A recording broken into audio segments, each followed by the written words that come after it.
Euh, L'histoire des enfants de David, c'est riche en enseignements. Donc, je dis que Amnon, il est tourmenté, il est malade, son sentiment est malsain, il n'est pas normal d'avoir de tels sentiments. Puis c'est sa sœur.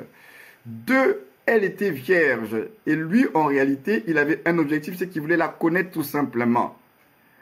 Et ça aussi, c'est malsain. Donc, tout est malsain en fait.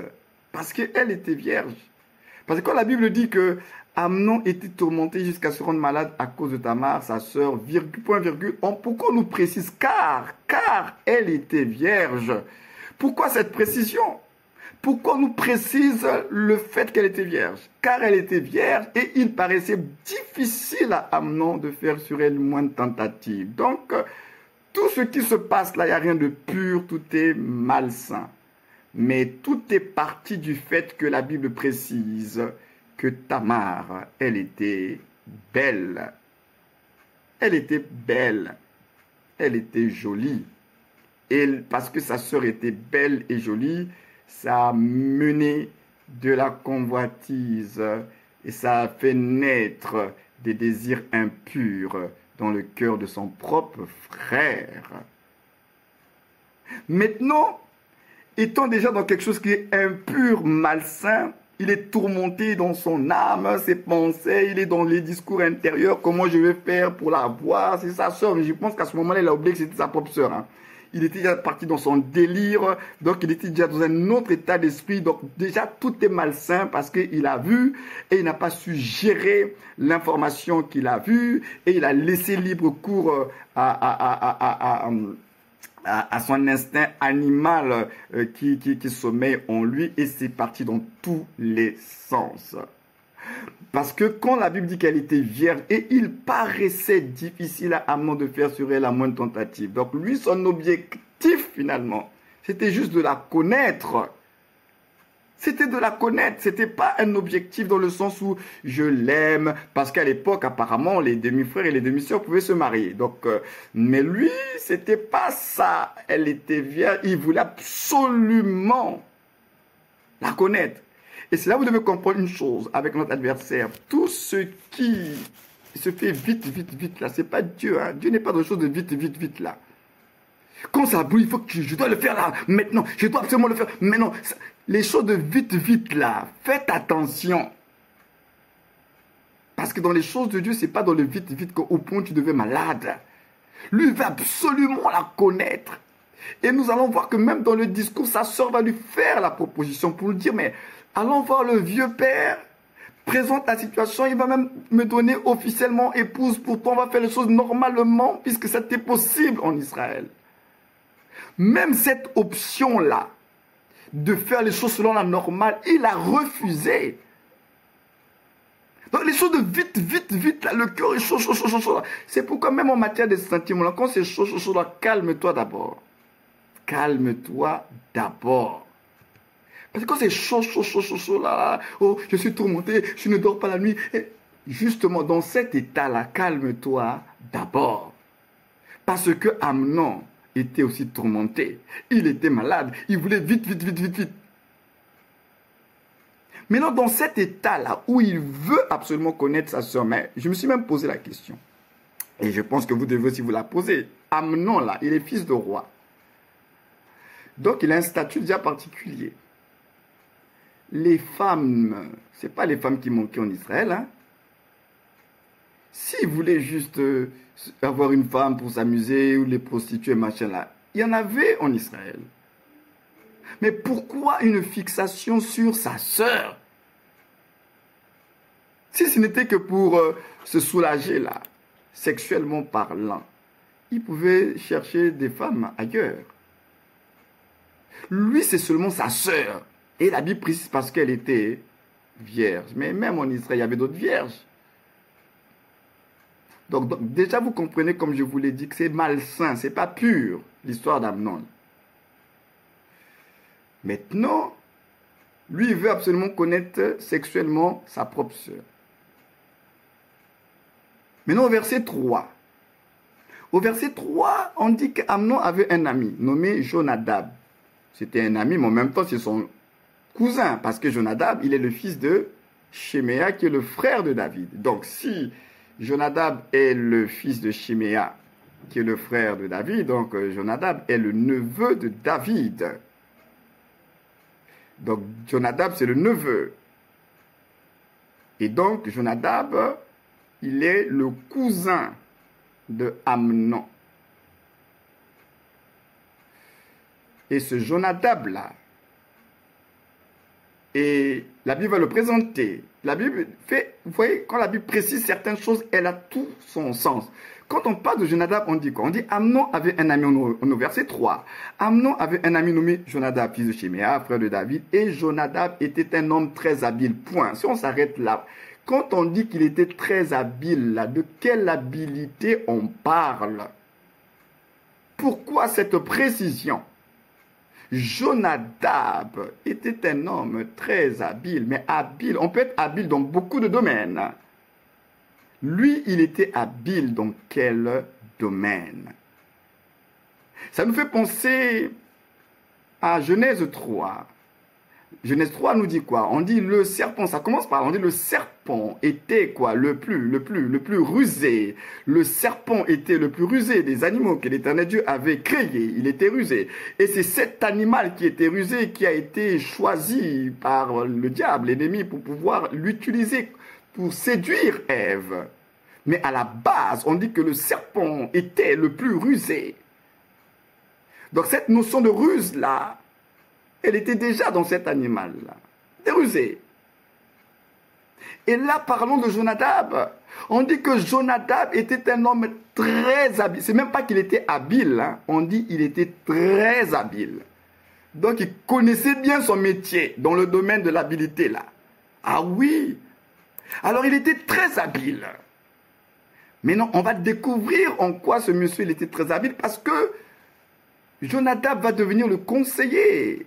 Il va conseiller son cousin, verset 4. Il lui dit, mais pourquoi deviens-tu ainsi chaque matin? Tu maigris, toi le fils du roi. Ne veux-tu pas me le dire? Il constate que son cousin ne fait que maigrir, son cousin est tourmenté, son cousin ne va pas bien. Qu'est-ce qui ne va pas? Entre-temps, avant qu'il intervienne, ce fameux Jonadab, on a dit qu'il était très habile. Amnon lui dit, j'aime Tamar, sœur d'Absalom, mon frère. Quand Amnon dit à Jonadab qu'il aimait sa sœur, normalement sa première réaction de Jonadab était quand même de dire, mais quand même toi aussi c'est ta sœur. Qu'est-ce qui ne va pas? Mais pourquoi? Tu l'as peut-être vu grandir.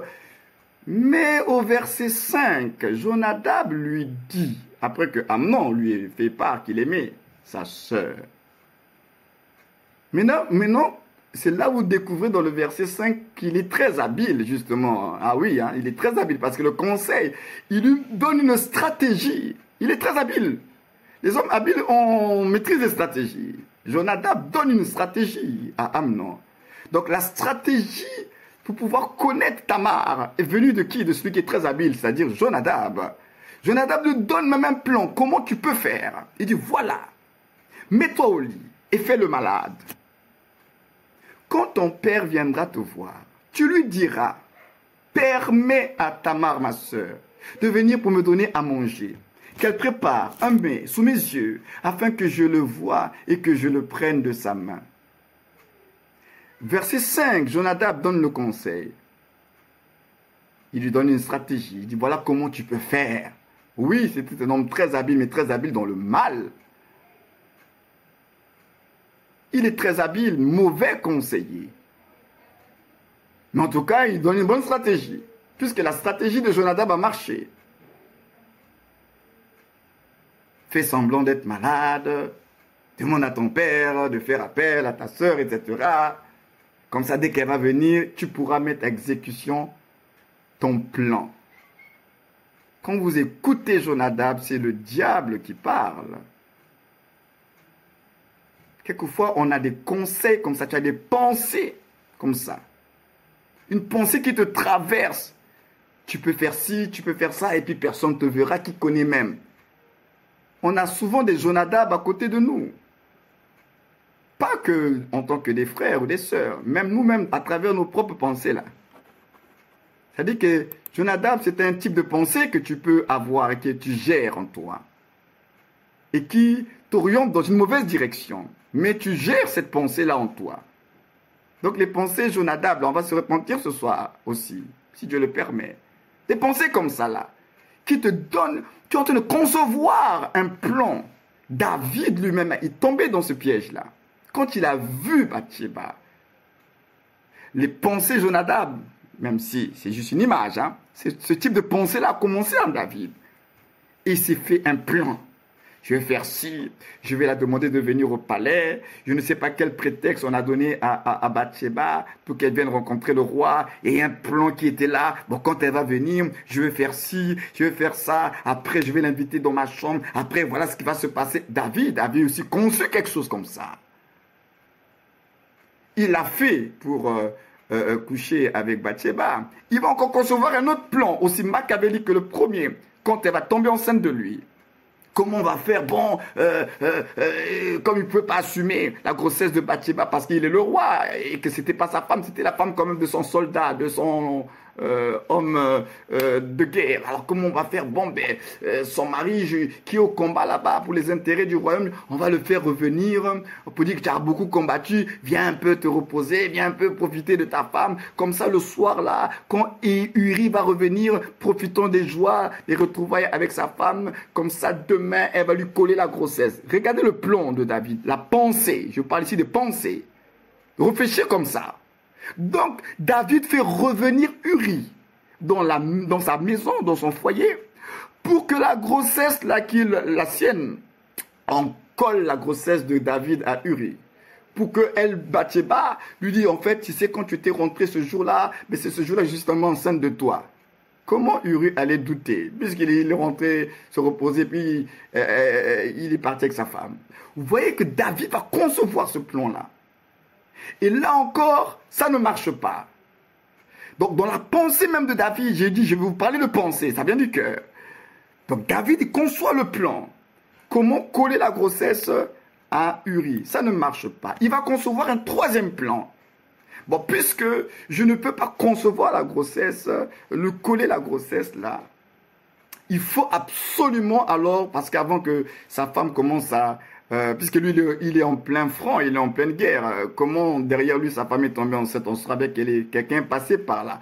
Donc la seule chose que je peux faire, bon, on va positionner Uri au front là-bas, là où il y a vraiment les attaques sont vraiment les plus voilà, dangereuses comme ça. Et si on le tue là-bas, au moins il est mort au combat. Regardez comment la pensée, regardez comment la pensée, comment les pensées peuvent mener à détruire quelque chose. Tout part d'une pensée. David, ce sont des pensées, la mauvaise gestion des pensées. Il a conçu des choses. Et ça a emmené la destruction, ça a emmené quelque chose de pas bien. Mais son fils, Amnon, il a dit des pensées bizarres sur sa sœur. Le neveu, Jonadab, lui aussi dans des pensées, dans la réflexion, on peut faire ci, on peut faire ça. Tout ça, parce qu'il faut déstabiliser la famille de David. Il faut déstabiliser la famille de David. Dieu a dit, il va construire ça. Attendez, on va détruire. On va détruire, mais ça va passer par le système de pensée. Et c'est comme ça. Jonadab donne le conseil à son cousin. Et lui aussi, il est obstiné. Il est déterminé dans le mal qu'il veut concevoir. Frères et sœurs, faisons attention parce qu'on peut être des chrétiens obstinés dans le mal. Tu es tellement convaincu que ce que tu fais est juste là. Tu es tellement convaincu que ce que tu fais là, c'est de Dieu. Tu deviens obstiné. Quand quelqu'un devient obstiné, tu ne peux plus écouter la raison. Quand quelqu'un devient obstiné, on ne peut plus te ramener à la raison parce que tu es tellement convaincu que ce que tu fais là, c'est ça. Même si on vient te donner des conseils, des bons conseils, tes oreilles sont déjà bouchées. Amnon était obstiné et déterminé d'atteindre son objectif. Lui, il fallait que il faut que je couche avec cette femme-là. Ce n'est pas qu'il l'aimait pour la prendre comme épouse. Lui, il veut la connaître. Il veut l'humilier. Il veut prendre son innocence, comme on dit, sa virginité. C'était précieux en Israël, quand même, de garder sa virginité. Et Amnon, obstiné. et il est déterminé. C'est pourquoi quelquefois quand tu as en toi quelque chose de mal, tu aimerais bien être avec des gens qui t'encouragent à aller dans le sens de ce que tu as conçu. Quand les gens vont aller dans le même sens que toi, ça va t'arranger. C'est comme certaines personnes qui sont obstinées, soi-disant frustrées et blessées par rapport aux histoires des églises là. Et puis vous allez, comme par hasard, commencer à écouter un type de prédication et de prédicateur qui vous conforte dans votre situation là. Parce qu'il y en a toujours des gens qui vont vous soutenir. Et tu commences à écouter ce type de prédicateur là qui soutient ton état de frustration et de rébellion. Et tu commences même à alimenter par ces messages là. Parce qu'ils te disent, ils vont dans le même sens que ce que toi tu as en toi. Et c'est comme ça qu'on tombe dans les pièges de l'ennemi. On tombe dans le piège de l'ennemi. Donc tu es consolé par des gens qui soutiennent alors que ce que tu fais n'est pas bon. Mais des gens vont soutenir ton histoire. Et ça, c'est comme une consolation pour toi. Amnon était obstiné, déterminé, aller jusqu'au bout. Et donc il a exécuté la pensée de son cousin. Il se coucha et il fit le malade, dit la Bible. Le roi vint le voir. Amnon dit au roi, je te prie que Tamar, ma sœur, vienne faire 2 gâteaux sous mes yeux. Voilà. Après, David, il va donner l'instruction à ce que sa fille parte. Et j'imagine cette jeune fille, dans l'innocence, son grand frère est malade. Je vais lui préparer, il veut que ce soit moi qui lui prépare quelque chose. Je pense que sa sœur s'est sentie honorée. Tamar s'est sentie honorée. Je vais aider mon frère, je vais l'assister, il est malade. Dans l'innocence de Tamar, ne pouvait même pas s'imaginer que la pensée de son frère n'était pas une pensée juste.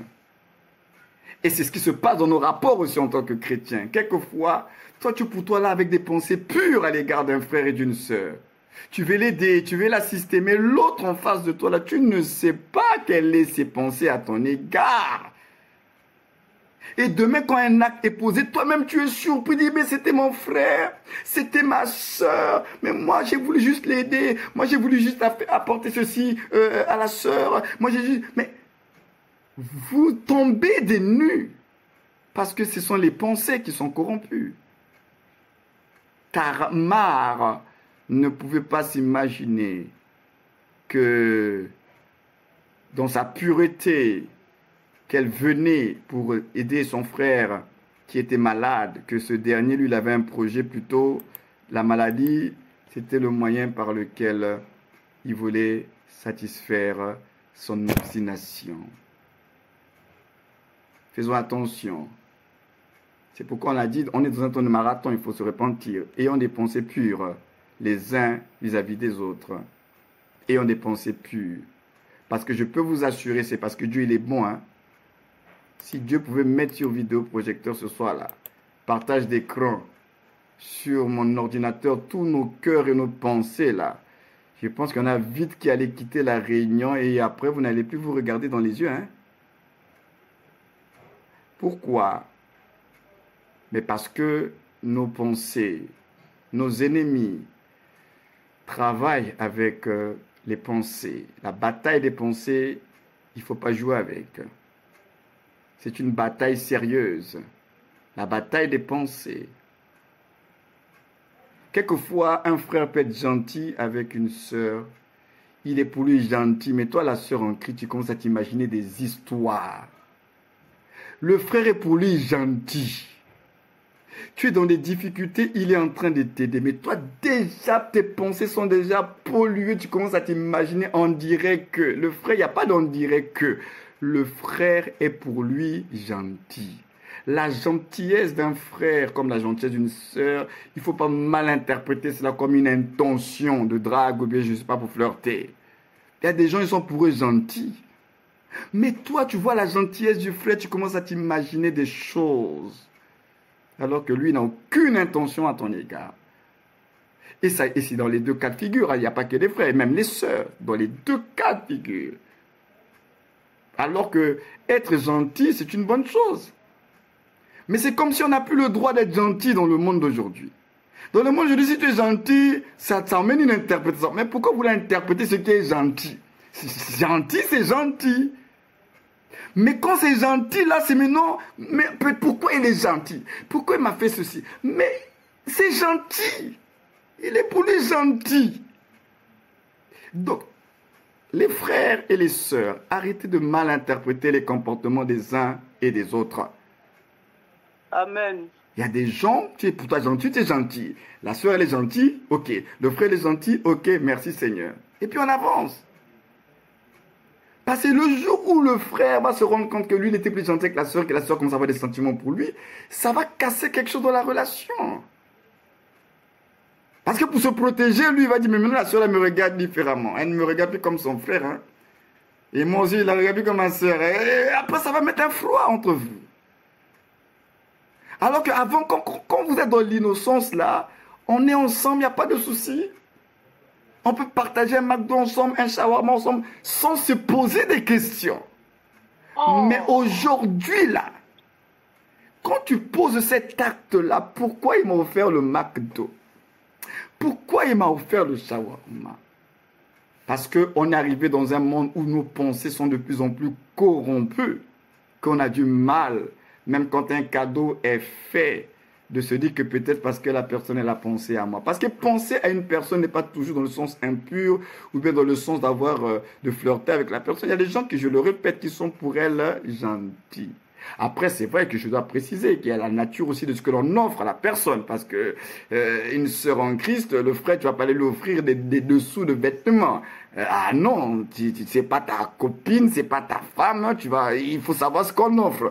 Parce que si tu offres ce genre de cadeau, il y a déjà des sous-entendus. Tu vas pas dire que j'étais juste gentil. Non, tu n'étais pas gentil. Parce que ce genre de cadeau-là, c'est pas gentil. Tu envoies un message. Donc, c'est pas de ces cadeaux-là dont je parle. Je parle de la gentillesse différemment. Donc, céder, se faire plaisir, c'est pas mauvais en soi en tant qu'enfant de Dieu. Mais seulement, il faut faire attention à créer les sous-entendus là. Donc, lui, Amnon, il était dans son état, il veut absolument aller avec sa sœur. Voilà pourquoi, même quand il dit à sa sœur, d'abord, il fait sortir tout le monde. Elle est pour elle innocente, elle est vierge, elle n'a pas l'expérience de la vie. Bon, le gars, c'est ton frère, il dit à tout le monde de sortir. Tu ne peux pas t'imaginer que ton propre frère, là, il dit à tout le monde de sortir de la maison, c'est qu'il a envie de faire une opération sur toi. Tu ne peux pas te l'imaginer, c'est ton frère. Donc, à ce moment précis, tu es encore dans tes pensées pures, c'est ton frère, tu t'imagines rien du tout.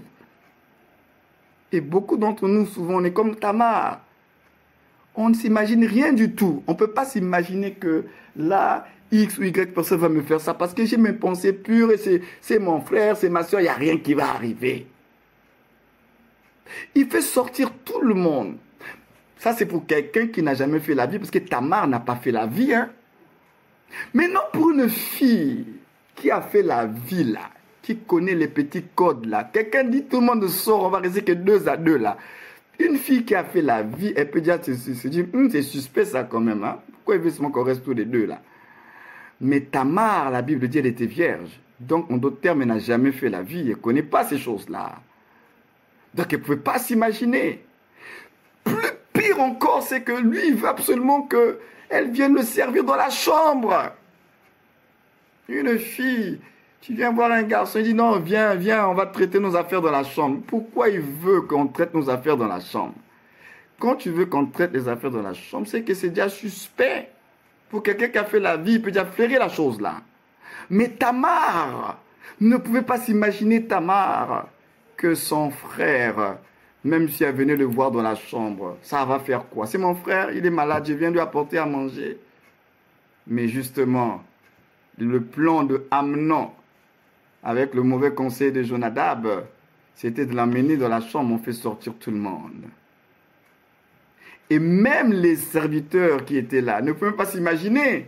Ben, c'est le frère avec sa soeur, il veut rester à 2 là-bas. Personne à ce moment-là peut s'imaginer, même les serviteurs qu'on a fait sortir là, qu'il va se passer quelque chose. C'est son frère et c'est sa sœur. Et il est malade. Alors que c'était un plan habilement conçu pour voler l'innocence de cette jeune fille. Et elle, la pauvre, ne savait pas. Il va la prendre. Elle lui présente à manger. Mais lui, il ne voulait pas manger le repas de Tamar. Ce n'est pas de ça dont il voulait. Verset 11, il a saisi, il dit, viens coucher avec moi, ma soeur. Mon Dieu, quelle audace. Quand on est dans le péché, là même, vous allez avoir un courage de fou même, de folie. Quelle audace, quel courage. Tu ne te gênes même pas.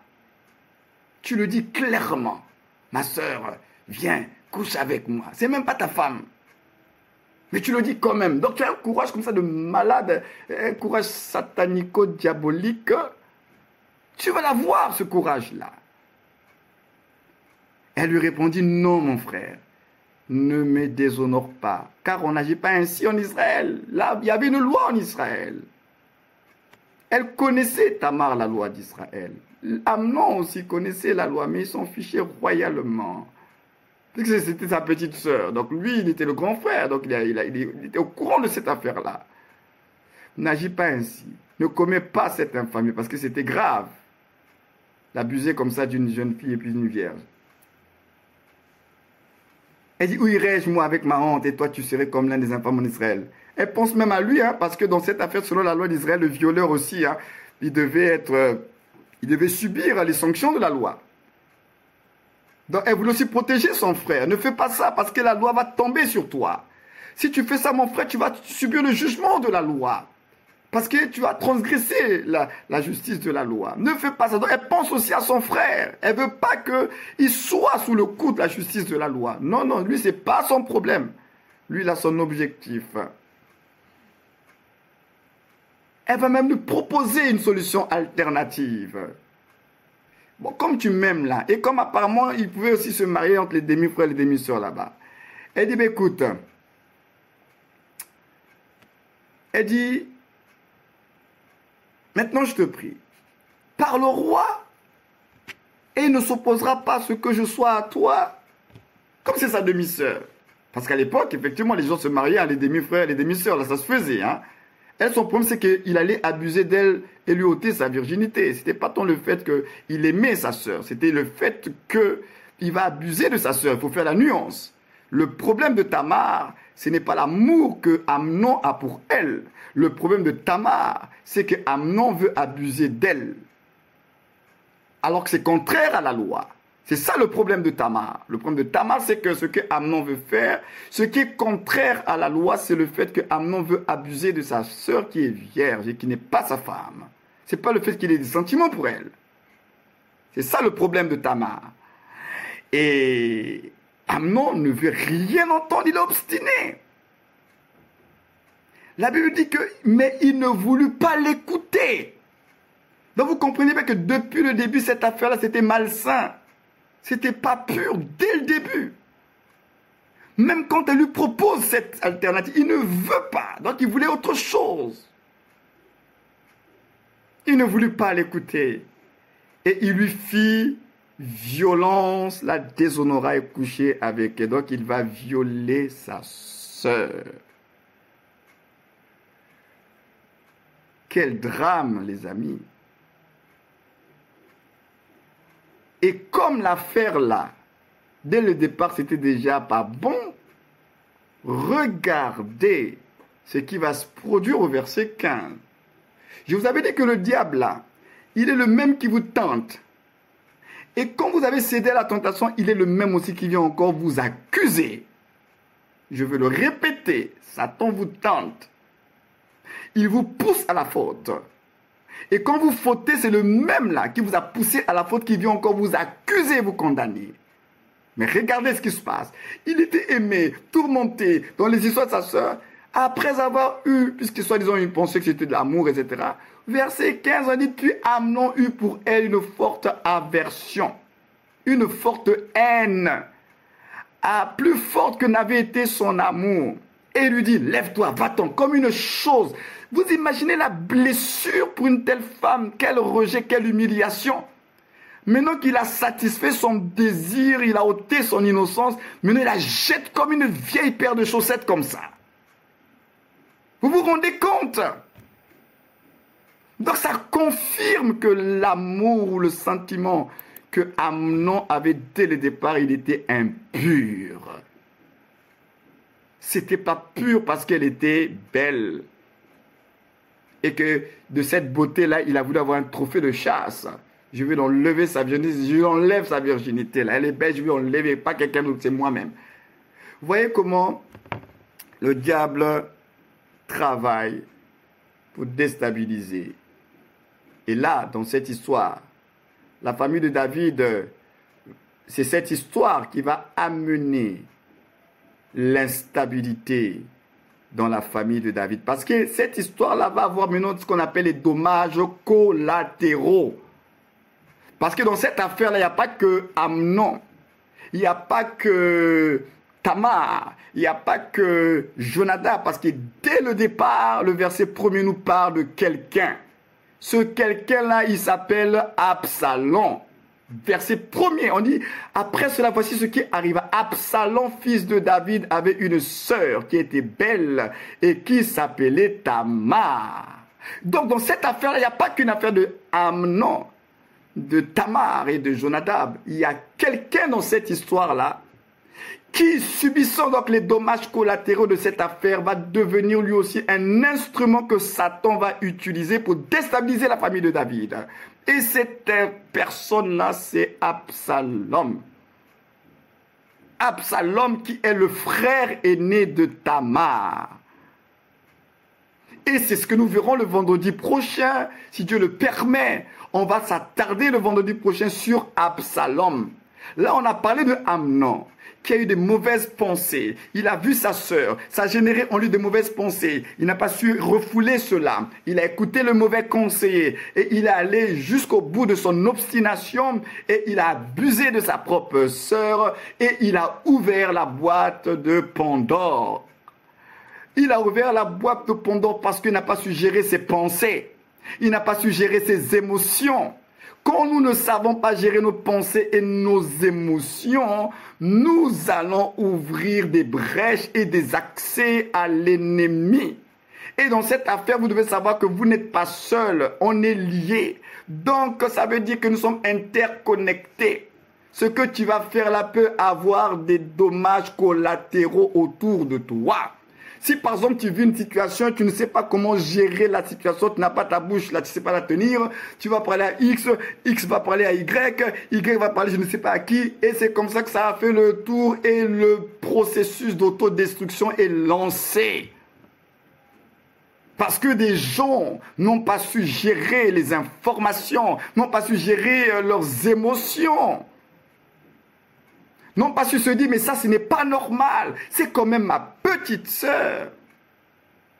Et puis ce que je veux poursuivre avec elle, là, c'est pas sain et pur. Je veux seulement la connaître sexuellement. Pourquoi? Mais les pulsions, si ce n'était qu'une affaire sexuelle, mais Amnon aurait pu aller chercher des prostituées d'Israël ou bien trouver d'autres femmes en Israël. Pourquoi seulement sa sœur qui était vierge? Pourquoi?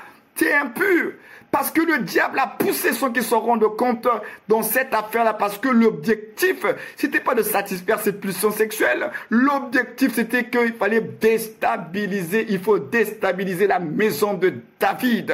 Dieu a dit qu'il allait bâtir, mais Satan ne l'entend pas comme cela. Dieu va bâtir, mais moi je vais détruire. Dieu n'a pas à bâtir cette affaire-là. Dieu veut rendre stable, moi je veux rendre instable les choses. Donc ce que Dieu avait dit à David là, Satan a dit non, non, il n'en sera pas ainsi. Je vais détruire de l'intérieur.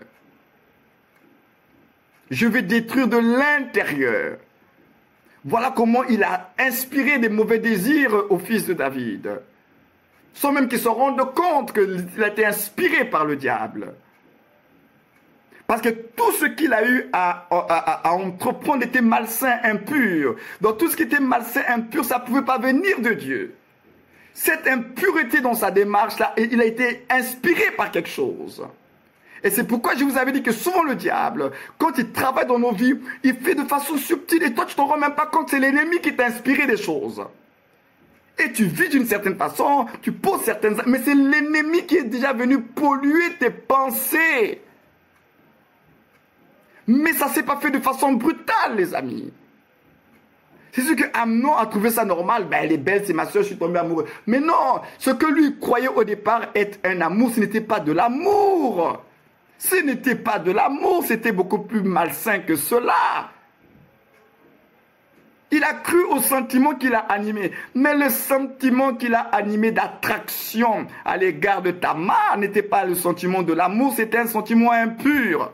Donc, quelquefois, vous avez des attractions entre vous là. Ce n'est pas pur, ce n'est pas de l'amour, c'est des sentiments qui vont vous attirer pour que vous puissiez commettre l'irréparable entre vous-même. L'attraction que Amnon avait vis-à-vis de Tamar n'était pas pure, ce n'était pas de l'amour. C'était pas de l'amour. Et regardez comment, dans cette affaire-là, il y a eu une victime. Mais je dirais bien plus, il y a eu 2 victimes. Sinon, je dirais même plus, il y en a eu 3 qui... Les 2 premiers, c'est Tamar elle-même, et la victime, elle a été humiliée.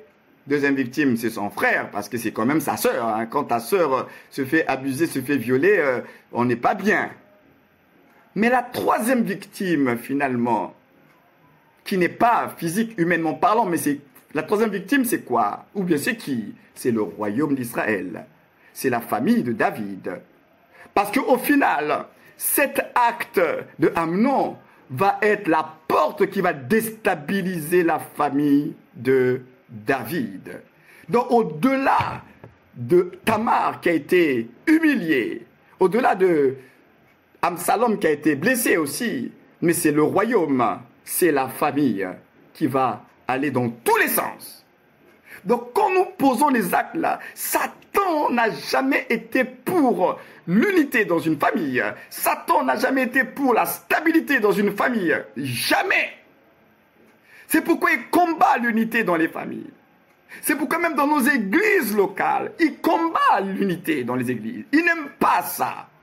Là où il y a le vrai amour, là où il y a la vraie unité, le diable, il combat ça. Là où Dieu veut bâtir, parce que n'oubliez pas, il a dit le Seigneur, je bâtirai mon église. Le Seigneur doit bâtir l'église, mais le diable, son travail, c'est de détruire l'église. C'est pourquoi je vous ai dit que là où il y a destruction, rébellion, ça ne peut pas être Dieu ni le Saint-Esprit. Quand dans une église, il y a les esprits de rébellion, on est entre nous-mêmes en train de se soupçonner, on cherche le mal chez les autres, c'est un travail de destruction, ce n'est plus l'action du Saint-Esprit. Et à ce moment-là, vous comprendrez que celui qui détruit, ce n'est pas Dieu, c'est le diable.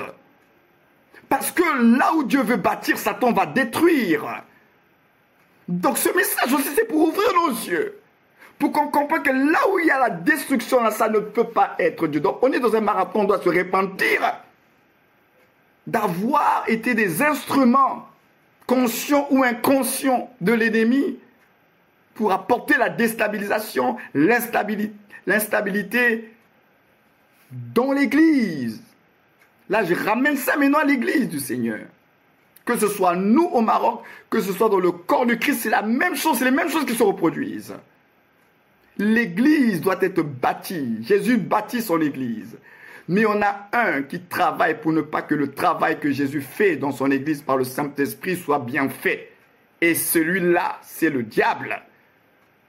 Donc quand une église est tout le temps dans l'instabilité, ce n'est pas Dieu qui travaille dans l'instabilité d'une église. Donc à chacun de se poser la question, mais est-ce que quelque part je ne suis pas moi-même un agent de l'ennemi sans que je me rende compte? Est-ce que ce n'est pas par moi qu'il va passer sans que je me rende compte qu'il est passé par moi? Parce que vos propres failles vont ouvrir la porte aux autres. Parce que finalement, ce que nous verrons le vendredi prochain, ce qui s'est passé, la faille d'Amnon, a emmené l'autre, son frère Absalom, dans les problèmes. Donc le péché d'Amnon a emmené Absalom au péché. Donc ça veut dire, on le verra, si Amnon n'avait pas péché contre Tamar, Absalom n'allait pas commettre ce qu'il va commettre par la suite. Donc les œuvres que Absalom a causées à la suite à la famille de David, c'est à cause du péché de Amnon. Donc si Amnon n'avait pas commis le péché là, Absalom n'allait pas aussi réagir et mener la guerre à son propre père et au royaume. Donc ne vous dites pas que ça ne concerne pas, ça ne vous concerne pas. C'est le diable qui travaille comme cela. Nos propres failles et nos propres fautes peuvent devenir des occasions de chute pour les autres et amener les autres aussi à pécher. Donc c'est très sérieux. Et ça là, c'est le diable. Quelqu'un va venir te voir et puis se plaindre de X ou Y personne. Toi, tu as tendu tes oreilles. Et tu as écouté ce qu'on a dit. Maintenant, comme je vous ai dit que vous ne vérifiez pas les informations, tout cela, l'information que tu as reçue là, tu commences à tellement prendre ça à cœur, ça commence à te détruire à l'intérieur. Tu commences à souffrir toi-même. Pourquoi tu souffres? Parce qu'on t'a donné une information. Maintenant, si l'information n'était pas bonne, tu souffres. Et dans ta souffrance, tu commences à penser, imaginer des choses négatives à l'endroit de la sœur ou bien du frère, sans avoir vérifié l'information. Et tu souffres, tu souffres. Et dans cette souffrance-là, tu vas commencer à murmurer, tu vas commencer à critiquer, sans avoir vérifié l'information. Donc ça te tue toi-même et ça t'amène au péché. Donc l'information de départ que tu as reçue là, ça t'a tué, ça t'a emmené toi à pécher, parce que tu n'étais pas obligé d'en arriver là. Si tu en es arrivé là, c'est parce que tu as mal géré aussi l'information. Le diable ne vient pas de façon brutale quand il veut déstabiliser une famille, quand il veut déstabiliser une église, une organisation. Il ne vient pas de façon brutale. Mais il va œuvrer avec vos prédispositions. Chacun de nous a des prédispositions. Et si vous n'apprenez pas à vous connaître, c'est pourquoi je vous avais dit la dernière fois, si vous n'apprenez pas à vous connaître vous-même, vos forces et vos faiblesses, Satan va jouer avec vous. Parce qu'à partir de vos prédispositions de faiblesse, il va passer par là. Mais comme vous n'êtes pas conscient que c'est une faiblesse pour vous, il va passer par ce canal-là pour détruire autour de vous. Donc c'est très sérieux cette affaire-là. Apprendre à se connaître. Quelles sont mes forces? Quelles sont mes faiblesses? Parce que je vous l'avais dit, je vais encore le répéter ce soir. Le diable ne pourra pas vous tenter dans des endroits de votre vie où il sait qu'il n'a pas gain de cause. Il va frapper là où il y a vos faiblesses là. Il va insister là-bas. Il va insister là-bas. Il va frapper. Il va persévérer à cet endroit-là. Voilà pourquoi chacun de nous doit connaître ses forces, ses faiblesses. Pour que quand tu connais tes faiblesses là, tu vas apprendre à te protéger d'abord toi-même. Quand tu sais que tu es le genre de personne qui sont t'apporter des nouvelles, là, facilement tes pensées vont à droite et à gauche là. Si quelqu'un vient t'apporter des nouvelles, tu l'arrêtes tout de suite. Toi, tu me donnes l'information là. Est-ce que tu as vu le concerné? Non. Pardon, parlons d'un autre sujet. Et tu passes à autre chose. Parce que tu te connais. Tu sais que moi, là, si on me dit là, je vais tellement prendre la chose à cœur, ça risque même de me couper l'appétit, je ne serai pas bien. Tu te connais. Comme tu te connais là. Quelqu'un vient, tu as entendu, tu as appris. Dès l'instant que quelqu'un vient te voir, tu as entendu, tu as appris. Toi, pour te protéger, d'abord toi-même, protéger ton cœur. Parce que vous devez apprendre à protéger votre cœur. Dites à la personne, toi tu vas me donner l'information, d'abord, ton intention c'est laquelle? D'abord, quelle est ton intention? Ton but c'est lequel? Tu me parles de ça, pourquoi? Est-ce que tu as vérifié l'information? Non, laisse tomber, je ne veux pas en savoir plus. Et tu passes à autre chose. Mais si tu laisses tes oreilles entendre des choses, alors que ton cœur est sensible aux informations que tu reçois, ça va te tuer. Ça veut dire que toi-même, tu n'as pas su te protéger toi-même. Chacun de vous doit apprendre à protéger son cœur. C'est pourquoi la partie de l'armure du croyant qui protège le cœur, c'est la cuirasse de la justice. C'est la cuirasse de la justice qui protège la zone du cœur. Donc tout ce qui n'est pas juste là, ça va te faire du mal. Tu dois marcher selon la justice de Dieu. N'accepte pas ce qui n'est pas juste devant Dieu. Parce que tu vas ouvrir la brèche toi-même. Tu vas fragiliser ton armure. La cuirasse de la justice protège le cœur. Donc quand quelqu'un vient et que sa démarche n'est même pas conforme aux Écritures, c'est pas juste, arrête tout de suite la personne là. Je dis non, non, non, frère et soeur, arrête. Mon cœur n'a pas besoin d'entendre ces choses-là. Ça ne me concerne pas. Tu n'as qu'à traiter avec la personne. Moi, je ne veux pas. Comme ça, tu protèges ton cœur. Et beaucoup d'entre nous, on a été exposés. Parce que le contraire de la justice, c'est quoi? C'est l'accusation, c'est la condamnation. Et ça, c'est les armes du diable. Il vient pour condamner, il vient pour accuser. Quand tu as toujours des gens qui viennent pour condamner, accuser là, les X ou Y personnes, c'est le diable. Et comme toi, tu dois protéger ton cœur, n'accepte pas les accusations et les jugements, les condamnations. N'accepte pas ça. C'est pourquoi il nous a donné l'armure. Et l'armure, il y a la cuirasse de la justice. Ça protège votre cœur des accusations, des jugements. Quand Satan arrive pour accuser, pour juger, comme tu as compris la justice de Dieu, tu dis non, non, non, non, arrière de moi Satan, je refuse ça, non, non, ça ne me concerne pas. Mais combien d'entre nous n'avons-nous pas exposé nos cœurs? Après, tu m'étonnes que tu es bouleversé. Oh, le frère, la sœur, pourquoi tu es bouleversé? Ah, la nouvelle que j'ai entendue là, vraiment, je n'arrive pas à dormir. Mais justement, est-ce que tu étais destiné, toi, à écouter cette nouvelle-là? Est-ce qu'elle te concernait? C'est pourquoi même quand la Bible dit que si ton frère a péché, va le voir. Parce qu'il y a des choses que vous devez gérer entre les concernés. Parce que Dieu sait qu'il y a des choses que d'autres ne peuvent pas porter. C'est pourquoi dans la matière de la gestion de vos fautes et de vos péchés, ça doit se gérer au cas par cas. Parce que vous tous, vous ne pouvez pas gérer ça de la même façon. Dieu, il dit, vous voyez l'amour de Dieu pour nous protéger. Dieu pour nous protéger, il dit que va régler avec ton frère. Si tu as écouté, tu l'as gagné, vous avez réglé ça entre vous. Mais nous, aujourd'hui, le fait qu'on s'expose mutuellement les uns les autres, on est en train de se détruire mutuellement. C'est parce que Dieu avait prévu. Alors, pensons vouloir bien faire. Et ça, c'est le diable. Pensons vouloir bien faire. On s'est détruit les uns les autres. C'est comme dans la vie quand on dit que quand on est parent, vous savez, il y a certains défis des parents. On ne dit pas aux enfants quand ils sont tout petits. Il y a des défis des parents, les enfants quand ils sont mineurs, là, petits, on leur dit pas pourquoi. Parce que c'est pas l'âge de porter ces choses-là. Il y a un âge où l'enfant doit porter les difficultés du foyer. Mais si toutes vos difficultés, vous dites à l'enfant, il est plus petit, 8 ans, 10 ans, mais vous lui mettez une charge, c'est pas à lui de gérer, il est petit. Dans la vie, il y a des choses qu'on ne dit pas à des enfants. Parce que vous allez les détruire intérieurement. Ça n'a rien à voir avec la Bible, ça c'est la vie de tous les jours. Scientifiquement parlant, ça a été démontré. Un enfant, il faut le laisser vivre son enfance. Ce sont les parents qui se bagarrent. Quelquefois, il y a des parents qui font des gros sacrifices pour qu'au moins ils aient de quoi manger, ou même pour l'anniversaire de l'enfant qu'il ait un petit cadeau, mais l'enfant ne sait pas le sacrifice qui a été fait, c'est comment les parents l'ont fait. Parce qu'il ne peut pas dire à l'enfant que j'ai eu à faire 3 boulots, ou bien j'ai dû à faire le ménage dans telle famille, j'ai eu à faire... Tu ne peux pas dire à l'enfant. Parce qu'il faut protéger l'enfance d'un enfant.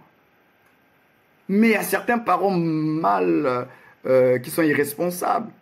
Ils vont donner tous les détails à l'enfant de ce qu'ils font, comment ils font pour obtenir... Mais il y a un âge, l'enfant n'a pas besoin de savoir. Un enfant, quand il a faim, il a juste besoin que vous lui donniez à manger.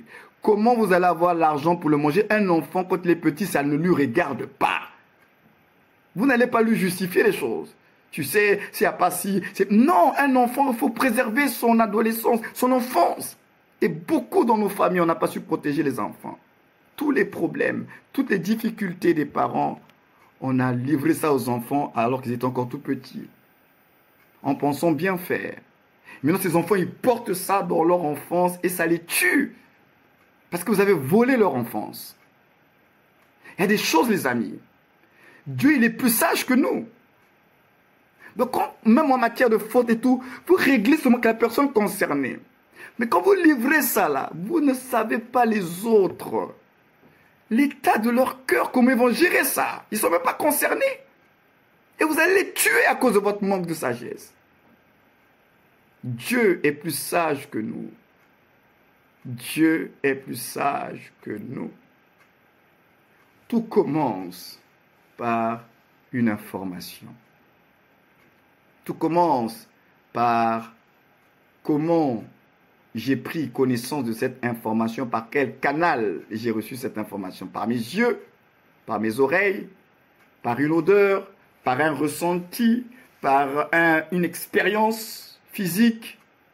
Tout commence par une information et le canal par lequel tu as reçu l'information. Tout commence par là. Et si la source est polluée, tout ce qu'elle va produire sera pollué. Je vous dis la vérité. Quand on voit cette histoire-là, c'est triste, c'est dramatique. Le diable, on ne le cite pas dans le texte, mais les œuvres qui ont été manifestées, nous savons très bien que ce sont les œuvres du diable. Comment du jour au lendemain, tu prétends aimer et après le lendemain, ça se devient une haine. Tu as satisfait ton désir impur et après, la personne avec laquelle tu as satisfait ton désir impur, tu la jettes comme une vieille paire de chaussettes. Donc ça confirme que dès le départ, ce que tu avais dans ton cœur là, c'était pas pur. C'était pas pur. C'était pas de l'amour. Voilà pourquoi faisons attention. Même dans cette affaire d'amour, quand vous dites que j'aime là, faisons attention. Ne vous précipitez pas à dire que j'aime là. Est-ce que tu es sûr que tu aimes la personne? Parce que quand on aime une personne, on ne la déshonore pas, justement. S'il aimait sa sœur véritablement, il n'allait pas la déshonorer, il allait dire, bon, je vais la demander en mariage à mon père, c'est ma demi-sœur, et on peut se marier. Tu ne peux pas dire que tu aimes quelqu'un et tu déshonores la personne en même temps. Là où il y a l'amour, il n'y a pas le déshonneur. Là où il y a l'amour, il y a le respect de l'autre. Donc quand vous dites entre vous-même là, vous vous aimez entre frères et sœurs, est-ce que c'est vraiment vrai quand vous dites que j'aime mon frère, j'aime ma sœur? Parce que là où il y a l'amour, il y a l'honneur et le respect. Quand vous dites que, si vous dites que vous aimez l'apôtre, ou bien vous aimez vos responsables, est-ce que c'est vrai? Est-ce que votre amour là, c'est le vrai amour ou bien c'est un autre amour avec d'autres intentions cachées? Parce que lui, il prétendait aimer, mais ce n'était pas de l'amour qu'il avait pour Tamar. Parce que si je prends par exemple le cas qui est le mien, si vous dites que vous aimez l'apôtre, si réellement vous dites que vous m'aimez, mais normalement, le fruit de l'amour, vous devez m'honorer et me respecter. Vous pouvez dire que vous aimez quelqu'un et puis l'honorez pas ou la respectez pas. Même dans le foyer, dans le mariage, c'est la même chose. Un homme ne peut pas dire qu'il aime sa femme et dans les expressions, il n'y a pas d'honneur, il n'y a pas de respect. Et puis tu dis que tu l'aimes. Donc ça touche aussi le sujet de l'amour là. Et le diable est un menteur. Il est le père du mensonge. Tu aimes. Tu dis que tu aimes, mais tu déshonores en même temps la personne que tu aimes. Il y a un problème. Comment? Donc tout ça, ça nous parle. Arrêtons de jouer avec les jouets du diable. Je vous avais dit ça. Les jouets de Satan, on ne joue pas avec. Ne jouez pas avec les jouets de Satan. Parce que ça va nous coûter très cher. Il a joué. Ça lui a coûté cher. Parce qu'à la fin, on le verra. On va encore creuser. On va sortir les enseignements par rapport à Absalom. Mais à la fin, Amnon, il est mort. Il va mourir. Mais il ne va pas mourir parce que c'était son temps de mourir. Il va mourir de façon prématurée à cause de son péché. Donc vous comprenez bien que cette affaire de péché-là, des choses, quand on ne règle pas bien ça, on peut mourir prématurément. Hein? Amnon n'est pas mort parce qu'il avait fini son parcours de vie sur terre et qu'il était vieux. Non, Amnon est mort en conséquence de son péché. La Bible dit que le salaire du péché, c'est la mort.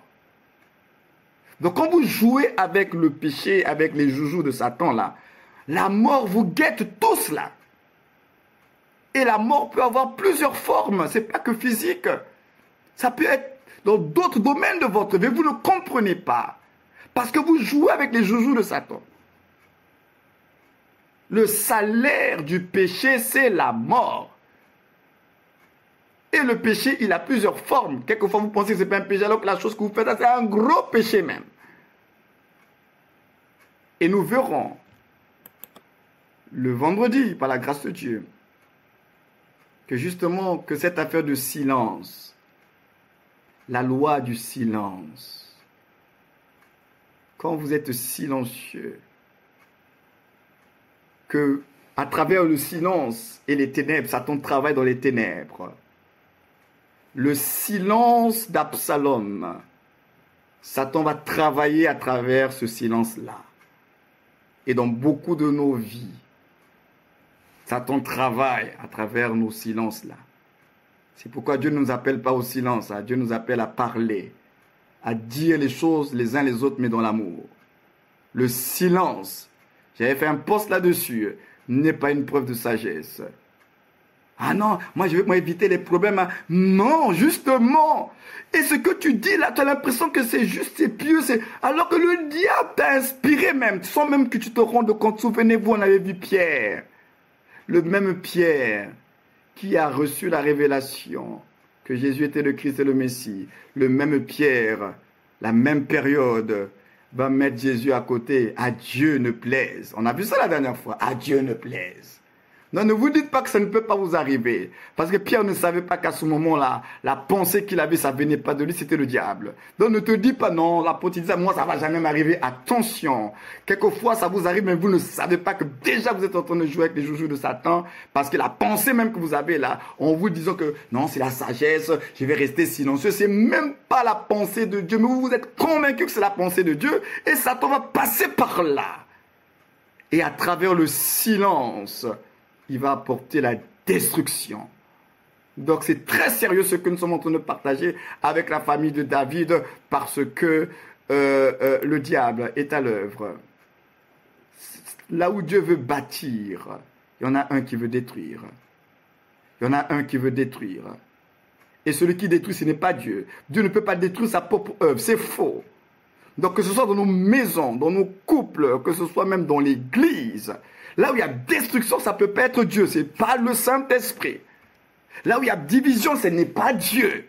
Là où il y a rébellion, ce n'est pas Dieu. Comprenez ça clairement ce soir. Dieu, l'Esprit de Dieu, ce n'est pas comme ça qu'il fonctionne. Parce que Dieu, c'est un Dieu qui bâtit, ne détruit pas. Donc quand une semence de destruction est là, et que le fruit sera la destruction, la division, ou je ne sais pas comment, sachez que cette semence-là, ça ne venait pas de Dieu. Et c'est très sérieux. Ce que vous appelez quelquefois la sagesse, la Bible parle d'une sagesse qui est de ce monde, la Bible parle d'une sagesse qui est démoniaque. Ce que toi tu vas appeler la sagesse là, c'est une sagesse qui n'est pas celle de Dieu. Lisez bien votre Bible. On va lire les textes, parce que quand je parle, il ne faut pas dire que l'apôtre a inventé. Je vais vous faire lire les textes. Il y a une sagesse qui n'est pas de Dieu, qui est démoniaque, et qui ressemble à la sagesse de Dieu. Et toi, tu vas croire que oui, c'est la sagesse. Non, je préfère seulement me taire. Mais justement, c'est ce que Satan voulait. Pour que par ton silence, il va travailler calmement. Et pour déstabiliser ta propre vie. Et déstabiliser les vies autour de toi. Et ça, le vendredi, par la grâce de Dieu, nous allons faire une immersion dans la vie d'Absalom. Comment il en est arrivé à ce qui va se passer par la suite. Et selon comment le Saint-Esprit nous conduira, je vous dirai un certain nombre de choses également sur Absalom. Mais déjà, vous savez que ce Absalom-là, ce n'est pas n'importe qui, c'est le grand frère de celle qui a été violée. Et c'est le demi-frère du violeur. Donc c'est une affaire de famille. Donc ce soir, on va prier. Les 10 minutes qui nous restent avec toutes les coupures qu'on a eues là, mais on va prier les 10 minutes qui nous restent. Que Dieu nous aide à discerner les voix que nous entendons, les pensées que nous gérons. Parce que tout part de là. Les pensées ne naissent pas par hasard. Les pensées sont suscitées, elles sont produites en fonction des informations que vous avez reçues à travers vos 5 sens et comment vous les avez interprétées. Et dans l'interprétation, chacun de nous, il a aussi ce qu'on appelle un filtre. Le filtre de ta vie. Il y a des gens qui ont été abusés dans leur vie. Le problème de confiance, ils ont du mal à faire confiance et tout ça là. Donc, ce qui fait que souvent, dans la manière d'analyser dans leur vie, ils vont le faire avec le filtre déjà de quelqu'un qui est déjà dans l'insécurité. Chacun de nous a un filtre. Et souvent, c'est souvent à partir de ces filtres-là que nous interprétons les choses. Sur la base des antécédents des uns comme des autres. Et ce filtre-là, justement, il nous permet de ne pas avoir la bonne visibilité des choses. Donc faites extrêmement attention, parce que votre interprétation, elle passe toujours par le filtre qui est lié à vos expériences de vie. Comment vous avez été blessé dans la vie. Ça produit un filtre en vous. Donc ce qui fait que dans votre manière d'analyser quelquefois vos analyses, ça passe par ce filtre-là. Et vous ne vous en rendez pas compte, c'est inconscient. Mais c'est lié aussi à votre propre histoire. C'est lié aussi à vos propres échecs, à vos propres difficultés de parcours. Donc il y a le filtre qui est là, dans l'interprétation. C'est pourquoi c'est très sérieux. Avant de faire des conclusions, il faut que les pensées passent au peigne fin. C'est pourquoi le Seigneur, pour nous aider, il nous a donné un peu un tableau non exhaustif pour dire voilà à quoi doivent ressembler vos pensées. Philippiens 4, 8. Les bonnes pensées qui sont dignes pour un enfant de Dieu, c'est cette catégorie-là, c'est ces modèles-là. Si les pensées que tu as ne correspondent pas à ce modèle, à cette catégorie, sache que ces pensées-là ne sont pas les pensées de Dieu. Donc Philippiens 4, 8 là, ça nous aide juste à pouvoir connaître, reconnaître les pensées types qui sont conformes aux pensées de Christ et de Dieu. Donc si tes pensées-là ne cadrent pas avec le modèle des pensées types qui nous donnent dans Philippiens 4, 8, toi-même tu dois savoir à ce moment précis que ça ne vient pas de Dieu. Aussi nobles pourraient être ces pensées-là. Si ça ne correspond pas au modèle de Dieu, sache que ces pensées-là ne viennent pas de Dieu, ça vient de ta propre chair, ça vient du diable, et tu es en train de te mentir à toi-même. Voilà pourquoi c'est sérieux cette affaire, et je comprends aussi pourquoi on a été un peu perturbé aussi ce soir, parce que les choses, je sais que c'était du lourd, mais c'est sérieux ce que nous sommes en train de partager, c'est très sérieux. Et le diable a certainement senti que ces sujets-là, il ne faut pas qu'ils comprennent. Ben si, vous devez les comprendre. Parce que 2025, là, on ne peut pas rentrer en 2025 sans avoir compris ces choses-là. D'abord, c'est pour votre propre bien. Et ensuite, c'est pour le bien de ceux qui vous entourent. Sans que vous puissiez oublier que le diable travaille pour détruire ce que Dieu veut bâtir. La maison du salut est une œuvre de Dieu. Mais si la maison du salut se retrouve dans des situations où soit ça n'avance pas, soit on tourne en rond, sachez que ce n'est pas Dieu. Mais non, si ce n'est pas Dieu, mais à votre avis, c'est qui d'autre? Puisqu'il y en a un qui bâtit, il y en a un qui détruit. Donc si les choses ne bougent pas, par exemple, à la maison du salut, vous comprendrez bien que ça ne peut pas être Dieu. Parce que Dieu, lui, c'est un bâtisseur. Voilà pourquoi nous devons tous être des artisans, co-ouvriers avec le Christ, pour bâtir. Donc nous tous, nous devrions normalement travailler pour que l'œuvre de Dieu avance. Quand il y a des démissionnaires, quand il y a des personnes qui ne s'engagent pas, quand il y a des personnes qui sont pour elles passives, qui regardent de loin, votre attitude, vous appelez ça une forme de sagesse, mais ce n'est pas de la sagesse parce que vous êtes censé participer pour faire avancer les choses. Donc, dès l'instant où je ne m'implique plus, je fais l'œuvre de l'ennemi sans que je me rende compte. Et même quand je m'implique et que je m'implique de la mauvaise façon, je fais aussi l'œuvre de l'ennemi parce que la Bible dit quoi? Maudit quiconque fait l'œuvre de Dieu avec négligence. Donc Dieu s'attend à ce que son œuvre soit faite pas avec négligence. Ce n'est pas une affaire de faire pour plaisir à l'apôtre. Non, c'est une affaire que j'ai compris quelle est ma place. Je suis co-ouvrier avec Christ. Et Christ doit bâtir l'église. Il va m'utiliser moi aussi pour que les choses avancent. Donc je m'engage à cause de Christ, pas à cause de l'apôtre, pas à cause du pépé, pas à cause je ne sais pas de qui. Je m'engage à cause de Christ parce qu'il a fait de moi co-ouvrier. Donc ça veut dire qu'aussi longtemps que tu ne t'engages pas pour l'œuvre de Dieu, tu es en train de pécher. Parce que tu ne travailles plus à bâtir. Alors que pour qu'on puisse bâtir et aller loin, il faut qu'on soit dans l'unité et qu'on travaille tous ensemble. Mais s'il n'y a pas d'unité et qu'on ne travaille pas tous ensemble, vous voulez qu'on va bâtir comment? Eux-mêmes, ces gens-là, ils avaient compris le principe que Dieu a célébré. Ils étaient en train de construire une ville et construire une tour. La Bible dit qu'ils avaient le même langage, ils avaient les mêmes mots, ils avaient le même projet. Ils sont tous impliqués. Et Dieu a dit que vraiment, ils forment un seul peuple. Tout ce qu'ils vont faire là, rien ne va les arrêter. Parce qu'ils sont un.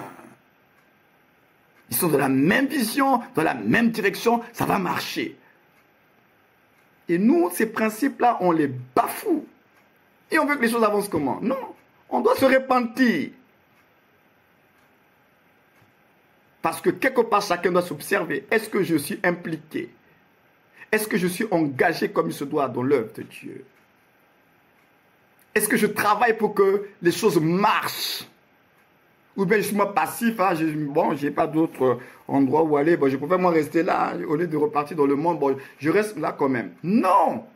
Dans la maison de Dieu, il n'y a pas de spectateur. Chacun de vous est appelé à faire bouger les choses. Il n'y a pas de spectateur, hein? Parce que l'église, ce n'est pas une dénomination. L'église, c'est toi, l'église, c'est moi. Ce n'est pas une dénomination, ce n'est pas une adresse, hein? L'église, ce sont des individus. C'est vous. Voilà pourquoi, frères et sœurs, c'est très sérieux ce marathon-là. Où l'Esprit de Dieu est en train d'insister sur des choses très importantes. Si on veut aller loin, on doit comprendre qu'on ne doit pas nous-mêmes être des instruments de destruction.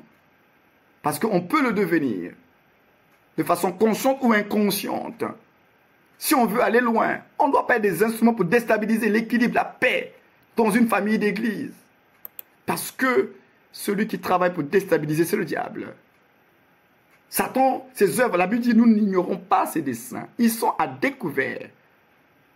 Nous savons comment il travaille. Alors ne jouons pas ces jours. Le jeu. On le sait. Donc on est une famille. Dans une famille, les problèmes ne manquent pas. Mais je vous l'avais dit, le linge sale de l'église doit être lavé, mais pas n'importe où. Il faut laver le linge sale. Justement, l'amour veut qu'on lave le linge sale parce qu'il ne faut pas que l'église soit dans la saleté. Mais on ne lave pas le linge sale de l'église n'importe où.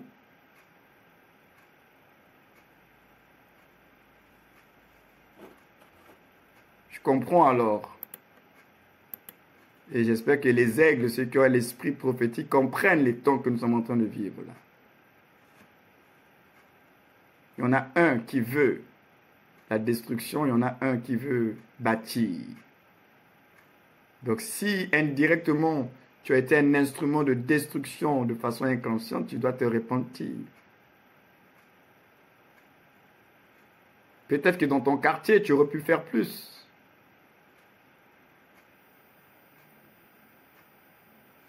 Mais tu n'as pas voulu t'engager. Une église qui a autant de potentiel devait être plus loin que cela. Peut-être que ton indifférence travaille à détruire l'œuvre.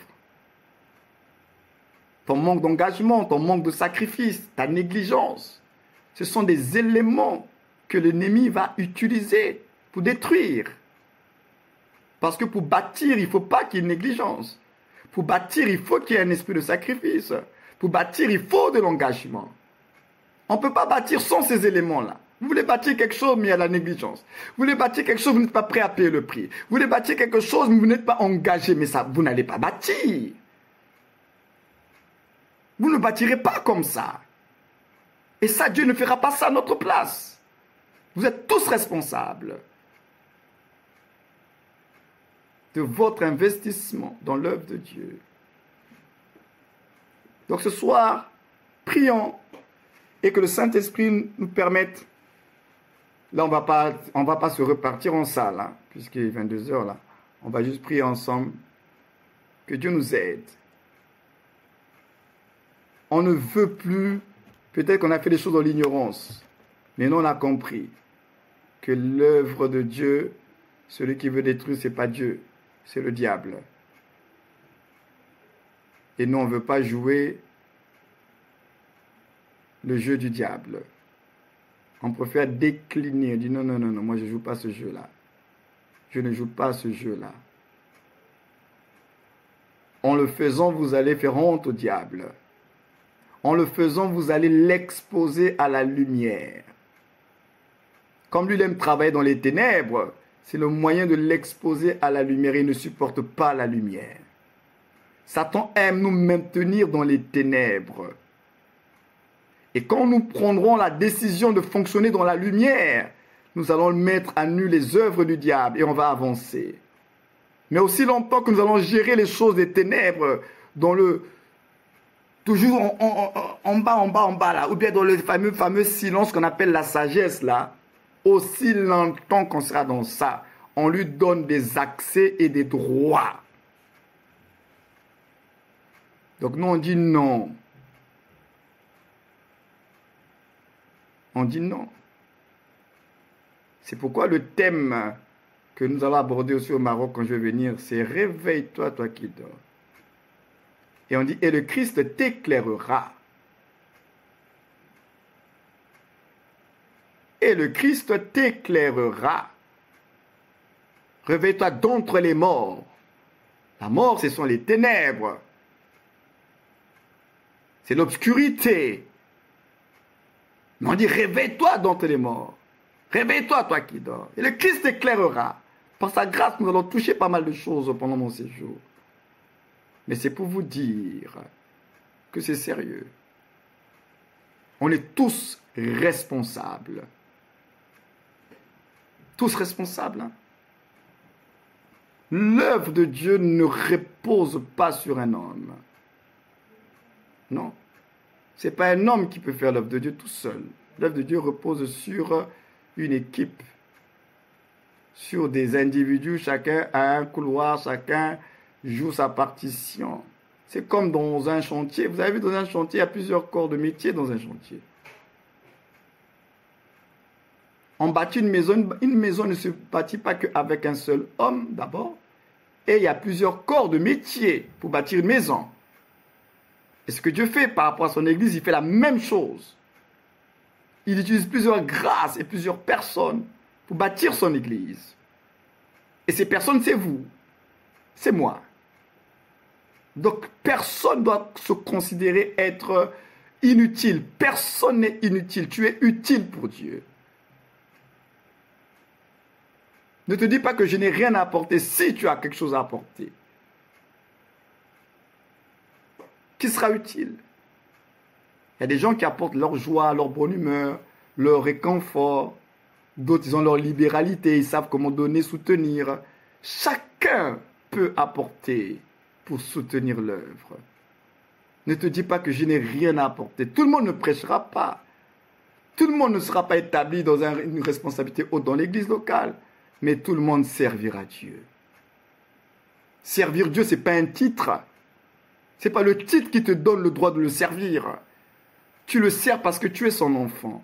Dieu est servi par ses fils. Donc, titre ou pas titre, Nous sommes tous appelés à servir les intérêts du royaume de Dieu. Donc ça n'a rien à voir avec les titres. C'est notre identité. Je suis un enfant de Dieu. Et je suis là pour servir les intérêts du royaume de mon Père. Donc ce n'est pas une question de titre. Pour que chacun retrouve sa place. Et on va aller plus loin.